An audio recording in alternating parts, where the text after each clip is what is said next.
ఈ ఎన్నికల్లో కూటమి అధికారంలోకి వస్తే తనకు మంచి పదవే వస్తుందని చెబుతూ రాష్ట్రంలో ఉన్న పరిస్థితులపై విమర్శలు చేశారు. ఆంధ్రప్రదేశ్లో బీజేపీని ఎదిరించే పార్టీ లేదంటూ అందరిపై ఆరోపణలు చేశారు. ఇక్కడ అన్ని పార్టీలు కూడా బీజేపీకే మద్దతు తెలుపుతున్నాయన్నారు మహాసేన రాజేష్. ఈ మధ్య రాజకీయాల్లో పెను సంచలనంగా మారిన మహాసేన రాజేష్ మొన్నటి వరకు టీడీపీలో ఉంటూ ప్రత్యర్థులపై విమర్శల దాడి చేసిన ఆయన ఆ పార్టీకి రాజీనామా చేసేందుకు సిద్ధపడినట్లు వార్తలు వినిపించాయి. పి గన్నవరంలో టీడీపీ తరపున అభ్యర్థిగా ప్రకటన చేసిన తర్వాత మారిన పరిస్థితుల్లో పోటీ నుంచి తప్పుకున్నట్లు తెలిపారు. కానీ అప్పటి నుంచి సైలెంట్ గా ఉంటున్న రాజేష్ ఇప్పుడు సోషల్ మీడియాలో బాంబు పేల్చారు. ఈ క్రమంలోనే ఆయన యూటర్న్ తీసుకుంటున్నట్లు సమాచారం.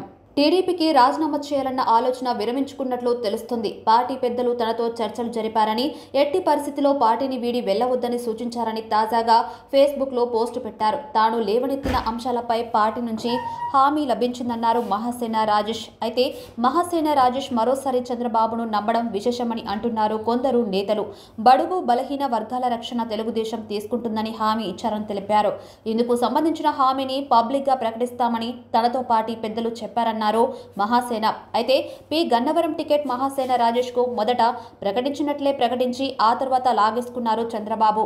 అయితే గతంలో బీసీలను, ఎస్సీలను అవమానించిన చంద్రబాబు ఆయా వర్గాల రక్షణ తనదని చెబితే మహాసేన రాజేష్ నమ్మడం ఆయన అమాయకత్వానికి నిదర్శనమని ప్రతిపక్ష నేతలు చెబుతున్నారు. 2 రోజుల క్రితం మహాసేన రాజేష్ ప్రజాస్వామ్యంలో ప్రతిపక్షం అనేది చాలా కీలకమని వ్యాఖ్యానించారు.